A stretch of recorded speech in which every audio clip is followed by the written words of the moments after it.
অনেক কাপেল যুগল, অনেক দম্পতি আমাকে পার্সোনালভাবে ফোন করে জানতে চায়, স্যার আমার স্ত্রী তো গর্ভবতী, আমি কি তার সাথে সেক্স করতে পারবো?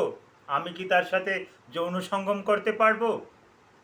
আমি তো একটু ভয়ভীতিতে আছি, তার সাথে যৌন সঙ্গম করলে যদি অ্যাবর্শন হয়ে যায়, এবং আমার স্ত্রীও তো ভয়ের ভিতরে আছে যে আমার স্ত্রীর ইচ্ছা, তারপরেও তো সে ভয়ের ভিতরে আছে যদি অ্যাবর্শন হয়ে যায় বা বড় ধরনের কোনো একটা ক্ষতি হয়ে যায়। স্যার এ বিষয়ে যদি আপনি একটু আমাদেরকে একটু পরামর্শ দিতেন তাহলে খুব একটা উপকারে আসতো। জি দর্শক শ্রোতা, আজকে আলোচনা করব গর্ভ অবস্থায় যৌন মিলন সম্পর্কে। আসসালামু আলাইকুম রহমতুল্লাহি ওয়া বারাকাতুহু। আমি ডাক্তার মীর শহীদুল ইসলাম। আমার চেম্বার শুভেচ্ছা 255, ঐতিহ্যবাহী শেখঘাট, সিলেট। সার্চ ইঞ্জিনে গিয়ে ডাক্তার মীর শহীদুল ইসলাম এ কথাটি লিখে সার্চ দিলে আমার সম্পর্কে যাবতীয় তথ্যাদি আপনারা পেয়ে যাবেন। ওখানে আমার একটা ভিজিটিং কার্ড, লোকেশন পেয়ে যাবেন। আমি চাই ভিজিটিং কার্ডটা আপনার গ্যালারিতে জমা থাক। যে কোনো বিপদে আপদে আপনি ওই নাম্বারে আমাকে কল করলে ইনশাল্লাহ আমাকে পাবেন। জি দর্শক শ্রোতা, আজকের এই মুহূর্তের আলোচ্য বিষয় গর্ভ অবস্থায় সেক্স, গর্ভ অবস্থায় যৌন মিলন। জি, যদি কোনো রকমের কোনো সমস্যা না থাকে, শারীরিক যদি কোনো রকমের কোনো সমস্যা না থাকে, তাহলে গর্ভ অবস্থায় শুরু থেকে শেষ পর্যন্ত, ডেলিভারির আগ পর্যন্ত যৌন মেলামেশা করা যায়। তবে হ্যাঁ, এক্ষেত্রে অবশ্যই শেষের দিকে পজিশন পরিবর্তন করতে হয়, বিভিন্ন রকমের পজিশন। এই পজিশন সম্পর্কে আমার আর একটা ভিডিও আছে, ওই ভিডিওটা আপনি দেখতে পারেন। বা পজিশন সম্পর্কে যদি আপনি আরও কিছু জানতে ইচ্ছে করে, আপনি আমাকে কমেন্টস করতে পারেন। কমেন্ট বক্সে আমি কিন্তু কমেন্টসের উত্তর দিব। মূলত প্রেগনেন্সিটাকে কিন্তু আমরা তিনটে ক্যাটাগরিতে ভাগ করি।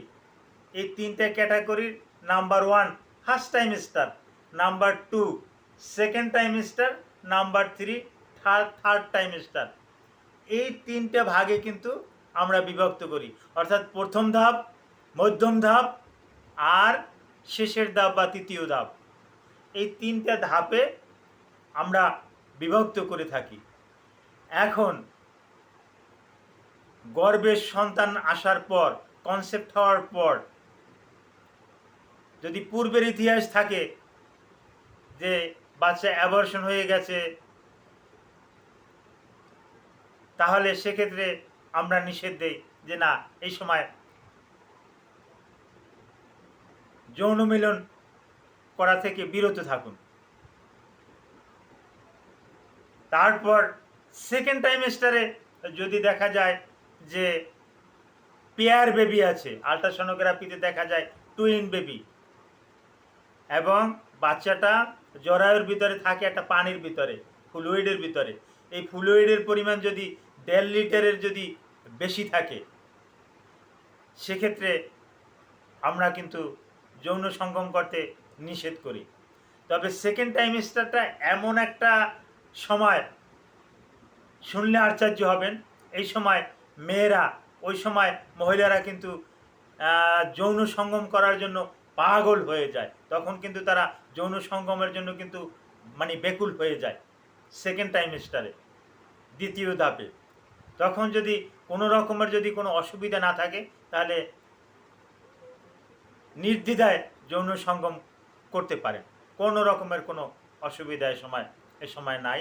তবে হ্যাঁ, যদি, আবারও বলছি, যদি আপনার এসটিডি, সেক্সুয়াল ট্রান্সমিট ডিজিজ যদি থাকে,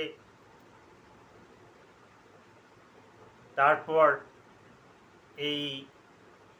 এটা উভয়েরই হতে পারে, সেক্সুয়াল ট্রান্সমিট ডিজিজ, সেক্ষেত্রে অবশ্যই প্রোটেকশন নিতে হবে। যেমন পুরুষের ক্ষেত্রে কন্ডম ব্যবহার করা উত্তম তখন। আর এ সময় আর একটা কাজ করা যেতে পারে, সেটা হলো এই স্বামী স্ত্রী একে অপরকে বোঝা, একে অপরের সাথে কনসাল্টিং করা, একে অপরের সাথে বিভিন্ন রকমের আলাপ আলোচনা। এই আলাপ আলোচনার মাধ্যমেও কিন্তু অনেক কিছু সমাধান হয়ে যায়।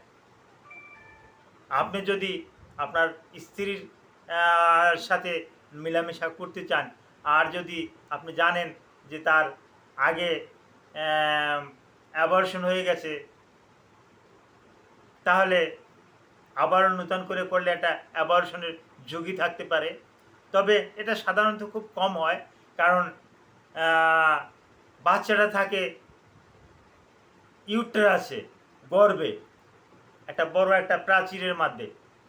তো এই প্রাচীরের ভিতরে যখন থাকে, ইউটেরাসে থাকে, অ্যাবডোমিনিয়াল ওয়াল দিয়ে যখন এটাকে ঢাকা থাকে, তো আপনার প্যানিস, আপনার যে লিঙ্গ, এই লিঙ্গ কিন্তু ওই পর্যন্ত যেতে পারে না।